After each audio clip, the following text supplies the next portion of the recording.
성경을 이렇게 곰곰이 읽노라면 히브리 민족이 참 부럽다라고 하는 생각이 듭니다. 정말 히브리 민족, 저 이스라엘 백성들 참 부럽다라고 하는 생각을 갖게 되는 여러 가지 이유가 있겠지만, 그 가운데 하나를 손꼽으라고 한다면 예언자들이 참으로 많았구나라고 하는 점 때문입니다. 어쩜 그 민족에는 예언자들이 이렇게 많았을까라고 하는 게 정말 부럽습니다. 예언자들은 하나님의 실제하심, 그 살아계심을 증거하는 일에 탁월한 능력과 솜씨를 보여주었던 사람들입니다. 게다가 하나님 앞에 날마다 나아감으로 민족들이, 그 사람들이 허무맹랑한 거짓말이나 허탄한 신화에 속아 사는 이들을 참 하나님 앞으로, 그 명령으로, 언약으로, 임재의 실제 앞으로 그들을 끌어내셨습니다. 오늘 2025년 우리가 살아가는 이 나라, 이 민족에 예언자는 있는가 한번 물어보게 됩니다. 그리고 동시에 여러분들 스스로 한번 자문해 보십시오. 나는 이 시절에 하나님의 예언자가 맞는가? 주님의 말씀을 자신의 창자에까지 채워넣고자 간절히 하늘을 향해 입을 벌릴 수 있는 사람, 거룩한 욕망을 바랄 수 있는 사람, 그 자가 예언자일 것입니다. 말씀이 육신이 되신 예수님을 그리스도로 믿고자 좁은 문, 좁은 길로 들어설 참 제자, 진실한 그들의 십자가의 모습은 참 예언자의 모습이기도 합니다. 구약의 예언자 이사야는요, 하나님은 여전히 우리 인생의, 역사의, 시간의 중심임을 선포합니다. 하나님은 결코 인생 무대 뒤에서 인간이 불러주기를 기다리는 나약한 존재가 아님을 선포했던 사람입니다. 당신의 인생에 하나님은 시간 밖에 밀려나 그냥 내가 소리 한번 지르면 나와줘야 되는 그런 존재가 아니라는 겁니다. 그런 이사야를 하나님께서는 예언자로 부르셨고, 하나님은 이사야를 통해 하나님의 백성, 구원에 참여하는 이들을 주변 문호와 떨어뜨려 놓으셨습니다. 그리고 세상이 주는 칭찬과 보상의 감옥, 그 한계성을 과감히 버리고 바른 믿음과 하나님을 향해 절대적으로 순종하며 참 예배자의 길로 돌아가도록 이사야를 통해 만들어 내셨습니다. 이 복잡다단한 이야기를 한마디로 요약하라면, 하나님은 이사야라는 예언자를 통해서 이스라엘 백성들을 저 더러운 속에서 거룩으로 돌아오게 하셨다라고 하는 겁니다. 이사야, 이 예언자 한 명을 통하여 더럽혀지고 속된 이들에게 거룩의 자리로 돌아오는 역사를 이 이사야라고 하는 예언자를 통해 일하시고 만들어 내셨다라는 겁니다. 이스라엘 백성들에게 거룩은 그저 경건한 말이거나 별다른 감흥 없는 울림 정도였습니다. 오늘 이 시대의 많은 교회와 성도와 목회자의 모습입니다. 거룩을 이야기하여도 그저 경건을 일컫는 말, 개념어 정도로 생각하거나 별다른 인생의 울림 하나 남기지 못하는 그냥 소리만 요란한 잡소리와 같은, 혹은 소음과 같은 것으로 여기기도 합니다. 그러나 이사야는 그 힘없던 말이 불덩이가 되게 하였던 사람입니다. 거룩은 우리가 삶에서 가져올 수 있는 가장 매혹적이고 아주 강력한 하나님의 영적인 힘입니다. 하나님의 거룩은 겉핥기식의 삶이 아니라 삶의 정수로 인생들을 끌고 옵니다. 거룩은 속된 인간의 나라, 세계에서 하나님의 나라, 저 묵시의 세계, 영원의 세계로 그들의 인생을 옮겨놔 버립니다. 이사야에게서 볼 수 있는 가장 특징이 무엇인가? 바로 이 거룩이라는 겁니다. 거룩. 우리는 성도라고 하는 표현을 쓰죠. 거룩성, 성경 거룩성, 성령 거룩성, 거룩을 말하나 진정 내 안에 이 거룩이 불타오르는지를 확인해야 됩니다. 이사야는 바로 이 거룩을 정말 그 불타오르는 마음속에 선포했던 이유, 이 거룩을 그 민족 가운데 던졌던 인생입니다. 모세는 불타는 떨기나무가 있는 땅에 들어가게 되죠. 그 땅은 속된 세상과는 전혀 다른 거룩한 땅이었습니다. 거룩의 자리에 들어선 모세는 이전과는 전혀 다른 세상, 이전과는 전혀 다른 가치, 이전과는 전혀 다른 걸음을 옮길 수밖에 없는 곳으로 들어서게 된 것입니다. 거룩은 세상과는 구별되는 자리고 시간이 멈추는 자리며 하나님의 영원히 꿈틀거리는 생명의 자리입니다. 그 거룩의 자리로 들어갔을 때에 하나님은 모세에게 말합니다. 내 신을 벗으라. 여기는 거룩한 곳이라. 지금 이 자리는 거룩한 자리입니다. 오늘 이 자리는 거룩한 자리라고요. 이 자리는 하나님을 만나는 자리입니다. 그 하나님을 만나는 이 시간, 여러분들은 얼마나 두렵고 떨리는 매혹적인 그 하나님의 부르심 앞으로 나오셨습니까? 여러분, 마음을 다시 한번 점검해야 됩니다. 그리스도인도 마찬가지입니다. 갈보리 십자가를 마주하게 되는 순간 그리스도인들은 거룩을 마주하게 됩니다. 십자가의 거룩을 마주한 사람은 전혀 다른 세상을 살게 됩니다. 이것이 그리스도인들의 숙명이지요. 바울은 거룩을 경험한 그리스도인들의 삶을 이전에 나는 죽고 이후로 예수는 사는 삶이라고 정의했습니다. 여러분 기억하시죠? 거룩을 만나니 이전의 속됨이 다 죽어지고 이제는 거룩에서 주어지는 생명과 정체성으로 내가 살아간다 라고 하는 고백을 남긴 겁니다. 거룩은요, 용광로입니다. 거룩은 용광로입니다. 거룩은 냉랭한 이지적인 개념이 아니에요. 성경의 지식을 쌓는 것이 아니고 내 욕망을 쌓는 것도 아닙니다. 하나님의 임재 속에 발생되고 경험되는 놀라운 영적인 사건이요 혁명입니다. 거룩의 공간은 이곳에 문을 열고 들어오는 자들에게 지식의 단편 하나 던지거나 그들의 소원 하나 성취케 하거나 그들의 가치관 하나 정도를 잠깐 소개하는 정도가 아닙니다. 거룩은요, 문을 열고 안으로 들어오는 자들을 완전히 하나님의 그 거룩의 압도함 속에 녹여버리는 겁니다. 이전의 것을 찾아볼 수도 없는 그 용광로 속에 완전히 밀어넣어버려 이전의 것은 흔적도 찾을 수 없도록 만드는 역사가 거룩의 역사입니다. 이사야는 암흑에 있던 사람들을 이 용광로로 초대하여 그들의 등을 확 밀어버렸습니다. 용광로로 빠져 죽도록 밀어넣던 사람, 그가 이사야입니다. 전도는요, 우리가 이사야와 같은 예언자가 되는 겁니다. 불타오르는 그 거룩의 욕망 속에 하나님이 주신 이 거룩을 향하여 사람들을 불러 그들을 저 뜨거운 영적인 용광로로 밀어넣는 것이 전도입니다. VIP 초청 예배를 준비하는 이 시간, 우리 교회 지체들이 이사야와 같은 예언자로 저는 세워지기를 진심으로 원합니다. 그래서 여러분들이 마음에 품는 VIP들을 거룩의 자리, 십자가의 자리로 초대하여 그들이 불타오르는 그 거룩의 용광로 안으로 들어가게 해야 됩니다. 이를 위해 우리는 무엇보다 예언자 이사야를 부르셨던 하나님의 부르심의 그 거룩의 자리로 가려고 합니다. 여러분, 이것은 그냥 듣고 끝나는 것이 아니라 여러분들에게 임하는 실제요 능력이 되기를 소망합니다. 여러분들은 거룩을 먼저 경험하셔야 됩니다. 거룩. 지난주에 에스겔을 나누었죠. 하나님께서 에스겔에게 가장 먼저 명령하셨던 말이 무엇입니까? 입을 벌려라. 그리고 거룩한 말씀 그 두루마기를 먹으라는 겁니다. 창자 안에 가득 차도록 말씀 좀 먹으라는 겁니다. 여러분, 한 주간 말씀 많이 드셨나요?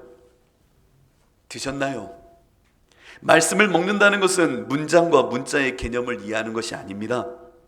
거룩한 말씀이 나의 실체화가 되고 자기 체화되는, 정말 내 안에 육신이 되어지는 성육신의 경험이 정말 말씀을 먹는 경험입니다.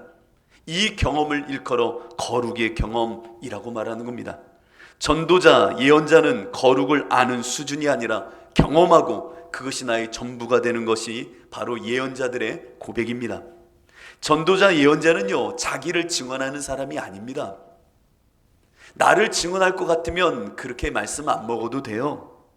거룩하신 하나님 예수 그리스도를 내가 직접 보고 경험한 것을 드러내는 사람이 예언자요, 하나님의 전도자입니다. 그래서 증인이라고 말하는 겁니다.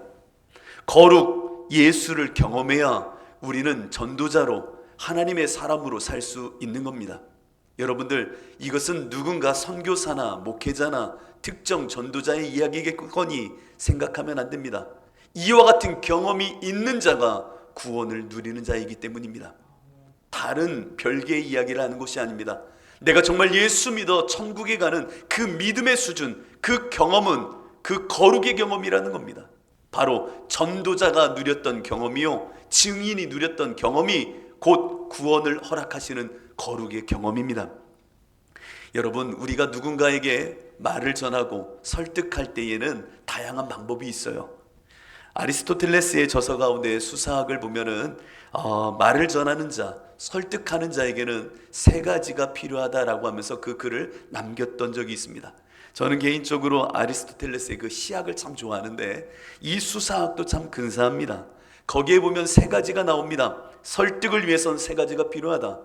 첫째, 로고스. 두 번째, 에토스. 세 번째, 파토스다 라고 말한 적이 있습니다. 말씀은 안 외워도 이거는 외우려고 하는 분이 계신데 이거 안 외우셔도 돼요. 로고스, 에토스, 파토스입니다. 로고스가 뭡니까? 내용, 관련된 기술적 수단입니다. 그러니까 어떤 객관적인 내용과 그 근거, 그 논리적인 근거를 사실로서 전할 때에 힘이 있다라는 겁니다. 그래서 어떤 객관적인 통계나 데이터, 증거, 명확한 어떠한 존거들을 이렇게 드러내면은 그것을 통하여 사람들을 설득할 수 있다라고 말하는 것이 이성, 이 합리적인 로고스입니다. 그런데 에토스도 필요하다라고 말합니다. 말하는 화자의 성품과 신뢰성을 통해서 청중이 설득되는 겁니다. 에토스, 이런 겁니다. 나야, 오빠야, 믿어. 이런 거 안 해보셨나요? 연애할 때요. 나야, 나야 봉규야, 한번 믿어봐. 내가 지금 말하잖아. 내가 거짓말하는 거 봤어? 이게 에토스입니다. 근데 여러분들 그 눈빛은 못 믿겠다라는 눈빛인데, 오빠 못 믿겠어? 에토스입니다. 에토스. 저 사람이 하는 말이라면 믿을 수 있어. 근데 어떤 사람들은 이런 속담도 되려 받는 사람이 있죠. 저 사람 콩으로 매주 쓴다 해도 못 믿어. 이런 사람도 있습니다. 누군가의 사회적 관계 속에 형성되는 것, 그것이 에토스입니다. 그런데 저는 이것을 말하려고 하는 건데요, 세 번째, 파토스입니다. 열정, 불이라고도 말하는 겁니다. 말하는 이의 파토스, 그 열정이 청중의 감정에 공감을 일으키어 그들을 설득한다라는 겁니다. 말하는 이의 파토스는 인간의 슬픔, 기쁨, 분노, 동정심들을 끌어냅니다. 그리고 청자들의 그 공감을 통하여 동의까지 끌어내는 것이 바로 파토스입니다. 저는 이 파토스를 어린 시절 엄청 경험했습니다. 우리 동네에 가끔 들어오는 약장사 아저씨, 그 파토스 넘치는 열정, 이 약 한 번만 먹어보아 다 나, 만병통치야. 기가 막힙니다.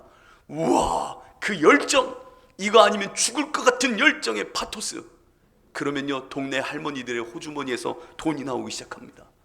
그 비타민, 만병통치약을 먹는 그 순간 뿐만 아닙니다. 장날이 되면 옆에서 냄비 그린 그 냄비를 놓고 수세미를 들으며 열정적으로 말을 합니다. 한 번만 문질러 보십시오. 안 닦이는 게 없습니다. 기가 막힙니다. 그 파토스, 이거 안 팔면 죽을 것 같은 그 마음으로 동네 사람들이 듣든 안 듣든 큰 목소리로 마이크를 기가 막히게 이 밑에 껴놓고는 한 번만 문질러봐. 안 닦이는 게 없어. 그런데 오늘날 우리는 어떻습니까? 파토스가 있습니까? 이것이 오늘 이 시간 거룩을 경험해야 되는 이유인 것입니다. 우리가 거룩을 경험하면 목에 칼이 들어와도 나에게 복음을 주셨고 생명을 주셨고 영원한 천국을 주신 예수 그리스도를 전하지 않고는 버틸 수가 없는 겁니다. 그 거룩의 자리로 나간 자, 영광록 속에 들어갔다 나온 자들은 이 땅을 바라볼 때에 이 파토스, 증인된 파토스, 열정을 버릴 수가 없다는 겁니다. 사도행전을 읽다 보면 스게와의 7 아들이 눈에 띕니다. 7 아들은 바울을 흉내냈습니다.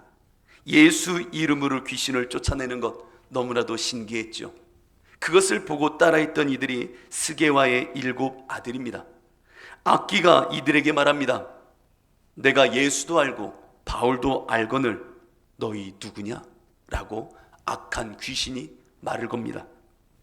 악기는 7 아들에게 덤벼들었고 아들들은 상처를 입고 벗은 몸으로 도망치게 됩니다. 악기가 예수님을 무서워하는 것은 성경을 통해 보듯 당연한 일입니다. 악한 사단이, 귀신이 예수를 보면 벌벌 떱니다. 그런데요, 인간 바울을 보고도 그 귀신들이 무서워합니다. 인간을 보고 무서워한다고요. 왜 바울을 보고 악한 귀신이 벌벌 떨까요? 비밀은 여러분들이 더 잘 압니다. 내가 그리스도와 함께 십자가에 못 박혔나니 그런즉 이제 내가 사는 것이 아니요 내 안에 그리스도께서 사신다. 그 파토스, 내 안에 불붙는 예수 그리스도의 불이 있기에 악한 사단이 나를 보아도 인간을 보는 것이 아니라 그 안에 있는 예수를 보기에 악한 마귀 사단은 떠나가더라는 겁니다. 여러분, 거룩을 경험하면 내 안에 불타오르는 거룩이 나를 완전히 잠식합니다. 이 불타오르는 생명력을 가진 자들이 증인이라고 말하는 거고, 증인이 저 천국을 침노하는 겁니다. 여러분, 우리의 신앙의 수준을 높여야 되는 것이 아니라 우리는 정말 결단해야 되는 수준에 있는 겁니다. 단지 우리가 드림백을 선포하고 이 교회 VIP 때 많은 사람 왔으면 한다는 마음 수준을 제가 설교하려고 하는 것이 아닙니다. 이것은 우리의 구원의 문제요, 우리에게 주신 믿음의 문제이기 때문입니다. 여러분들은 이 이사야와 같이 거룩을 경험하는 자 돼야 됩니다. 이 십자가의 자리로 나아가 세상을 다 용광로에 집어던질 줄 아는 자, 증인으로 살아나는 자 돼야 된다는 겁니다. 이사야 6장 4절을 보십시오. 한번 같이 한번 읽도록 하겠습니다. 거룩이 임할 때에 그 사건을 이렇게 표현합니다. 시작. 이가집 화답하는 자의 소리로 말미암아 문지방의 터가 요동하며 성전의 연기가 충만한지라. 아멘. 이 거룩을 경험할 때에 뭐라고 말합니까? 문지방의 터가, 근거가 완전히 요동했다라고 말합니다. 문지방은 무엇과 무엇을 넘어서는 경계입니다. 문지방은 넘어섬의 경계입니다. 이쪽 세계와 저쪽 세계가 그 문지방을 통하여 연결되고 있는 겁니다. 거룩의 경험 속에 이전의 세상이 완전히 무너지고 하나님의 세계로 들어감을 상징하는 겁니다. 뿐만 아니라 연기의 충만함은 완전히 내 안에 가득 채워짐을 의미하는 겁니다. 거룩의 경험은 단지 내가 기도하면서 감정 한번 위로받는 수준이 아니라 거룩은 내 인생을 완전히 이전의 세계와 달리 새로운 세계로 던져버리는 놀라운 생명의 역사인 겁니다. 3층 천에 올랐던 바울과 같이 거룩은 놀라운 생명의 영역을 보게 하고 그 가운데 새로운 인생을 마주하게 하는 겁니다.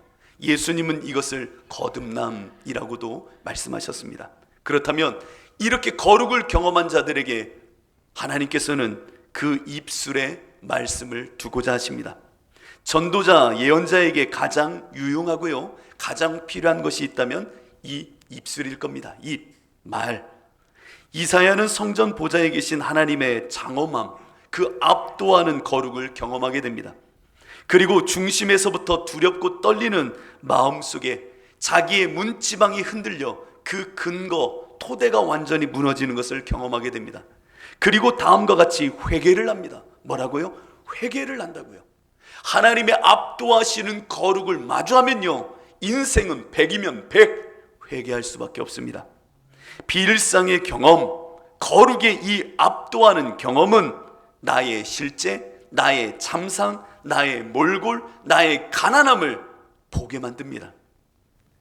예수님께서 베드로에게 나아가 저 깊은 곳에 그물을 던지라 하신 후에 엄청난 물고기를 잡게 됩니다. 베드로, 그 베드로가 예수님을, 그와 같은 신성이 있는 예수님을 본 후에 이렇게 말합니다. 주님, 저는 죄인입니다. 주님, 저는 죄인입니다. 내가 살면서 이런 거룩을 본 적이 없습니다. 내가 살면서 이 비일상적인 압도하는 영적인 생명의 일을 본 적이 없습니다. 당신은 신인 것 같습니다. 이런 압도하시는 당신의 거룩을 보는 나는 죄인입니다. 나에게서 떠나 주십시오.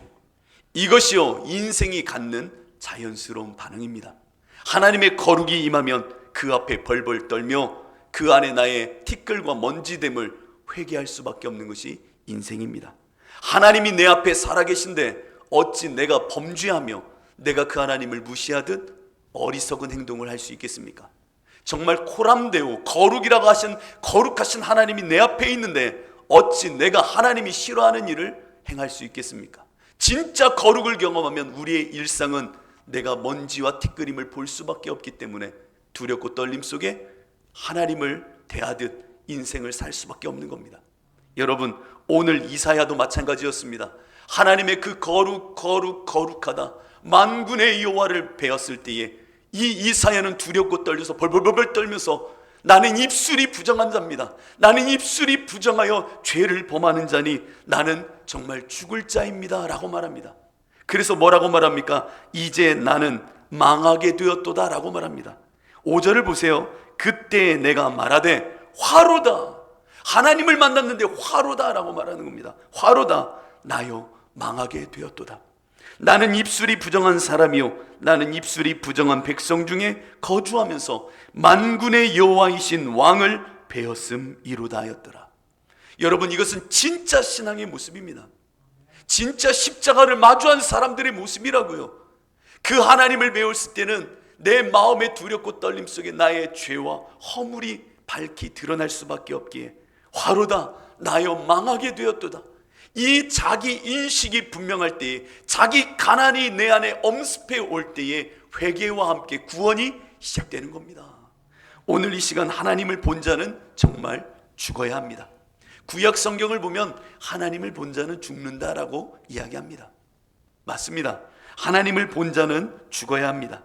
이건 무섭고 위협적인 말씀처럼 들릴 수 있습니다. 하지만요, 사실은 역설적인 진리입니다. 사람은 죽어야만 하나님을 만날 수 있습니다. 사람은 입술이 부정함을, 그 제단 숯불을 가져다 입술을 지져 정결케 하는 과정을 통해서만 하나님의 거룩한 말씀을 입에 둘 수 있기 때문입니다.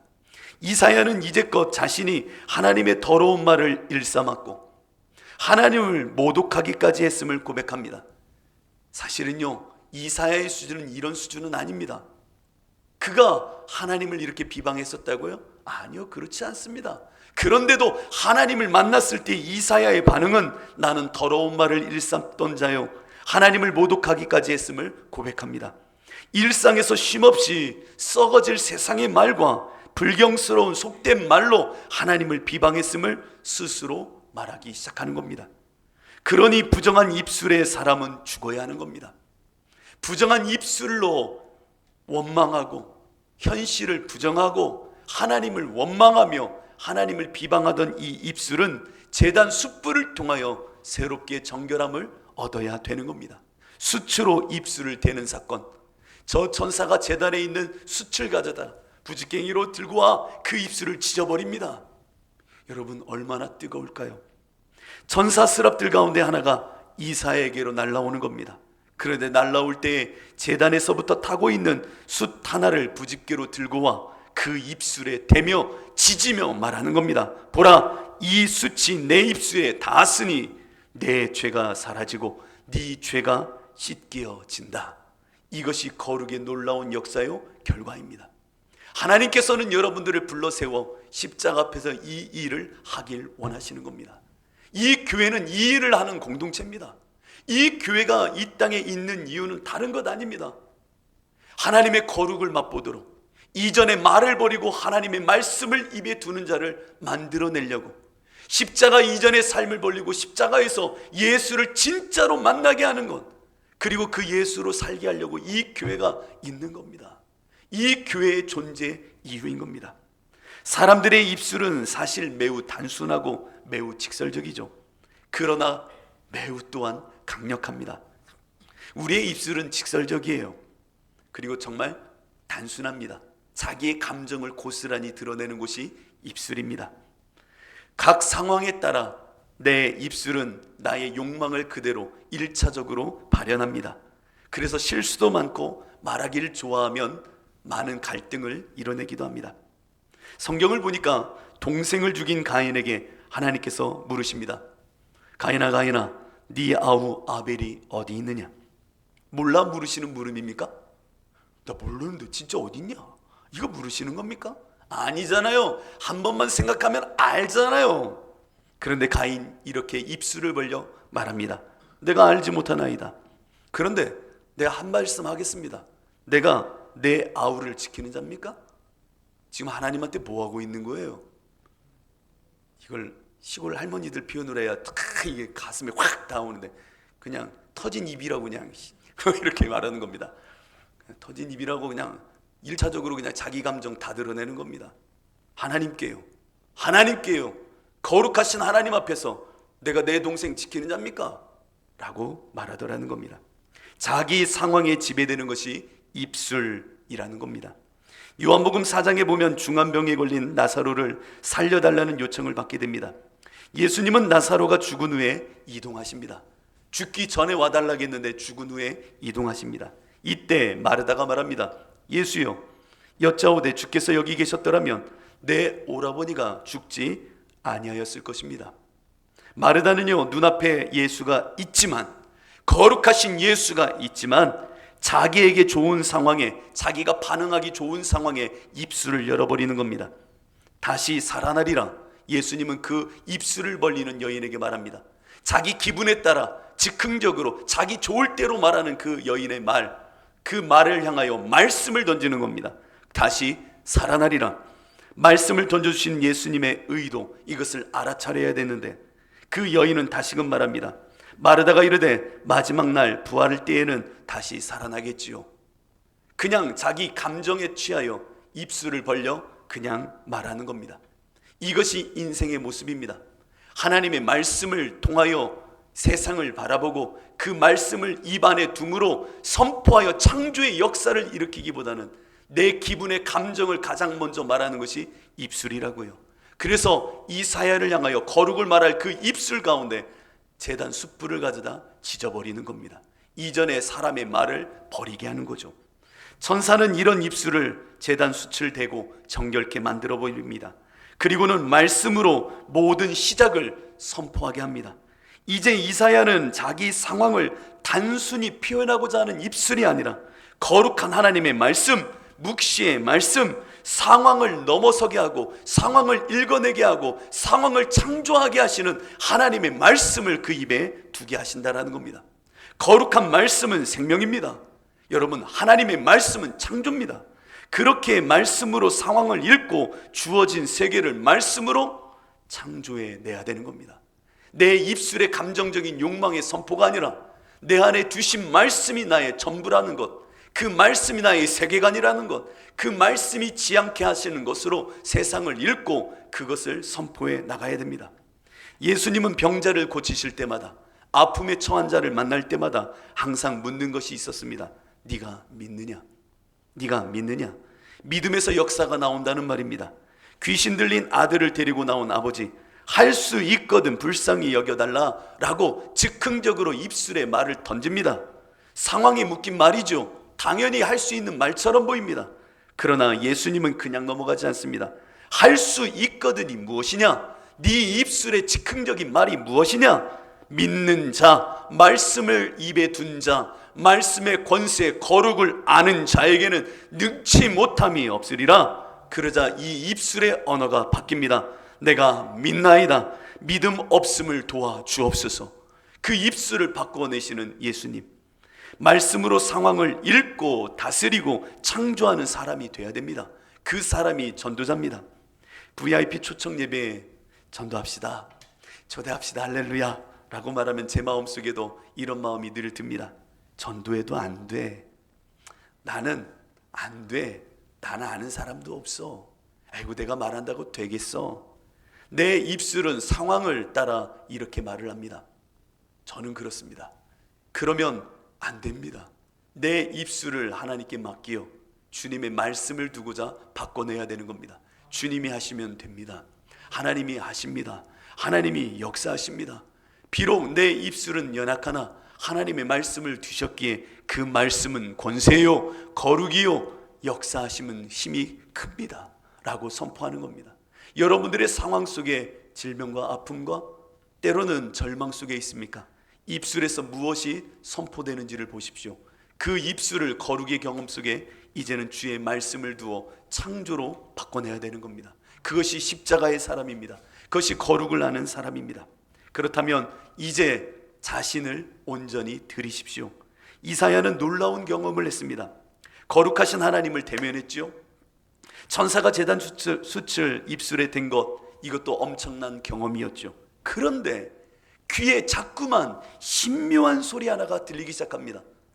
자꾸만 거절할 수 없는 소리 하나가 그 하나님의 숨소리로 들리기 시작합니다. 그런데 6장 8절을 보십시오. 그 숨소리가 언어의 내용으로 들려지기 시작하는 겁니다. 내가 또 주의 목소리를 들으니, 하나님의 그 목소리를 들으니 주께서 이르시되 내가 누구를 보내며 누가 우리를 위하여 갈꼬 라고 하는 소리가 들리더라는 겁니다. 하나님의 이 가슴 서린 아픔의 소리가 들리더라는 거예요. 들리더라는 거예요. 들리더라는 겁니다. 제가 저희 할머님이 만주에서 넘어오셨어요. 저희 할머님이 만주에서 넘어오셨는데, 저희 할머니가 만주에서 넘어오실 때에 그 만주에 오빠가 계셨대요. 오빠가 계신데 중국말도 잘하셨고 일본말도 잘하시고 정말 잘생기셨대요.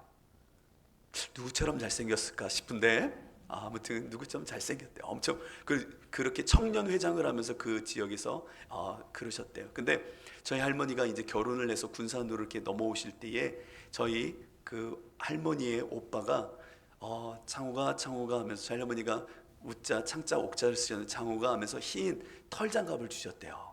털장갑을 딱 주시면서 오빠가 이 일제 시대였으니까 이때 다 끝나면 갈게, 가서 잘 살고 있어라 하면서 그 손에 그 추운 겨울에 그 장갑을 주셨대요. 그걸 갖고 내려오셨는데 저희 할머니가 돌아가실 때까지 오빠를 못 만났죠. 그렇게. 근데 저희 할머니가 새벽녘에, 저는 늘 기억합니다. 이 조그마한 단칸방에서 살았으니까 제가 자고 있으면 할머니가 그 옆에 꼭 요강 옆에서 우시더라고요. 요강 옆에서 우는데 기도하면서 우시는 게 뭘 우냐면 오빠 보고 싶어, 오빠 보고 싶어. 야, 그 이야기를 듣는데요, 가슴이 막 이렇게 짠한 거예요. 오빠가 누구길래. 그래서 제가 한 번은 할머니가 늘 저를 품고 주무셨기 때문에 할머니 중국말 좀 해줘요. 그러면 고향 생각난다고 중국말을 안 하셨어요. 그때 저한테 중국말을 가르쳐 주셨으면 제가 지금 중국 선교사가 돼 있을 텐데, 주여. 근데 중국말을 안 해주셨어요. 근데 가끔씩 해주시는 그 말이 얼마나 중국말이 신기했는지 몰라요. 근데 할머니가 그래요. 오빠가 있었는데 오빠가 이 장갑 줬는데 내가 내려오다 잃어버렸다 하는 거예요. 그게 제 마음에 사무치는 거예요. 그러다가 할머니 생신이 됐을 때 제가 그 장갑을 하나 사드렸어요. 왜냐하면 할머니 마음이 느껴지니까. 그렇죠? 오늘 이사야도 마찬가지예요. 하나님께서 그 거룩을 경험한 이에게 직접 명령하는 것이 아니라 저 죽어가는 이들, 속됨에 빠져있는 저들에게 누가 갈까? 누가 갈까? 누가 정말 이 십자가의 길을 갈까? 라고 바꿀 수 있는 겁니다. 누가 이 좁은 문으로 가려 할까? 누가 이 좁은 길로 가려 할까? 세상 누가 좁은 길로 가자 하면 들을 거며 좁은 문으로 들어가자 하면 누가 들을 건가? 그래도 갈 자가 누가 있을까? 이 십자가의 복음을 갖고 나갈 자 누구일까? 라고 말하듯 누가 저 민족을 향하여 갈까 하는 소리가 자꾸 들리는 거예요. 자꾸 들리는 얘기는 뭐예요? 그 소리 듣고 하란 얘기 아니에요. 여러분 마음속에 자꾸 왜 하나님의 음성이 왜 들릴까요? 왜 들릴까요? 나 좀 알아달라고 하는 목소리 아닙니까? 그 말에 자발적으로 이 이사야는 벌떡 일어나 말합니다. 주여, 내가 여기 있나이다. 내가 가겠습니다. 나를 보내소서 라고 하면서 자발적으로 벌떡 일어나 그 명령을 수용하기 시작합니다. 주의 목소리를 들은 자 반응해야 됩니다. 주의 마음을 읽는 자 반응하라고요. 그 말씀에 자율적으로 일어나 하나님의 그 마음을 품고 나아갈 때에 놀라운 생명의 역사가 일어나는 겁니다. 시편 51편은 회개의 본질을 고백하는 굉장히 유명한 회개를 다루는 시편 고백입니다. 이 고백 가운데 일부를 제가 읽어드리겠습니다. 하나님이여, 내 속에 정한 마음을 창조하시고 내 안에 정직한 영을 새롭게 하소서. 나를 주 앞에서 쫓아내지 마시며 주의 성령을 내게서 거두지 마소서. 주의 구원의 즐거움을 내게 회복시켜 주시고, 이 말씀이 너무 중요합니다.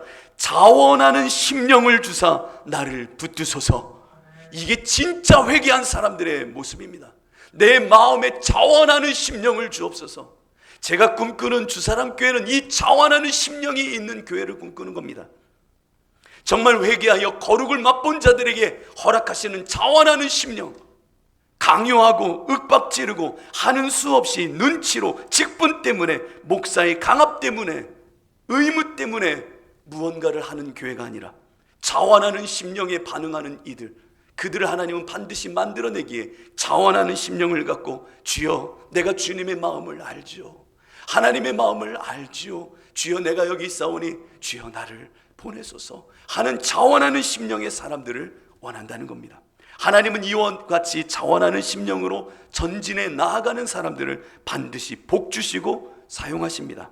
그러나 이와 동시에 다음도 하나 기억하십시오. 아버지의 마음에 자원하는 심령이 다소 없더라도, 주의 음성 들리면, 그 걸림이 생기면 내리에서 지우지 마시고, 아니야 지우지 마시고 제발 좀 그냥 받아들이세요. 이 설교는 안 하려고 했는데 그냥 좀 받아들이세요. 그냥 좀 받아들이세요. 예배 드리자면 좀 예배 좀 드리세요. 하나님이 기도하자면 정말 제발 기도 좀 하세요. 전도하자 하면 정말 전도하세요. 여기 있는 목사 위에 하는 것도 아니잖아요. 하나님이 들려주시는 음성이라면 제발 기도하시고 제발 전도하셔야 됩니다. 정말 이거는 여기 있는 목사가 VIP 그때라서 하는 말이 아니라 정말이에요. 정말이에요. 우리 주사람 교회 기도하셔야 됩니다. 정말 기도하셔야 됩니다. 정말 말씀 보셔야 됩니다. 정말 주의 말씀에 자원하는 심령으로 움직이셔야 됩니다. 여기 있는 목사가 여러분 막 이름 적어가면서 출석 점검 다 하고 주일날 왜 빠졌냐, 이유를 대라, 빨리 내용 증명해라 막 하면서 막 윽박지르고, 그렇게 하면 지옥 갑니다, 지옥 갑니다, 지옥 갑니다. 누구 보십시오, 누구는 이만큼을 포기하면서도 주일날 지켜, 뭐 이런 식의 이상한 교회 만들면 안 되잖아요. 하나님을 진짜 만나면 자원하는 심령이 생기는 겁니다. 이것을 제가 만들어내면 그것은 형식이요, 외식이요, 종교적인 단합입니다. 여러분, 그런 사람을 하나님이 모으시는 게 아니라고요. 내 마음의 상태와는 상관없이 억지로라도 주의 음성이 들리면 순종하십시오. 순종을 하게 되면 예상치 않은, 상상도 못했던 은혜가 임합니다. 성경 속 구레네 시문을 기억합니다. 억지로 해야 할 상황이 오면 너무 크게 저항하지 말고 구레네 사람 시몬처럼 억지로라도 십자가를 지십시오. 여러분들, 이 수준은 넘어서야 되지만 억지로라도 그 말씀을 청종하십시오. 하나님이 반드시 그 청종하는 자를 통하여 전도의 역사와 하나님 나라의 완성을 이루어 가실 것입니다. 여러분들 가운데 이 놀라운 이사야의 부르심이 오늘 이 시간 이 말씀 속에 임한 줄로 믿습니다. 우리 함께 찬양하시고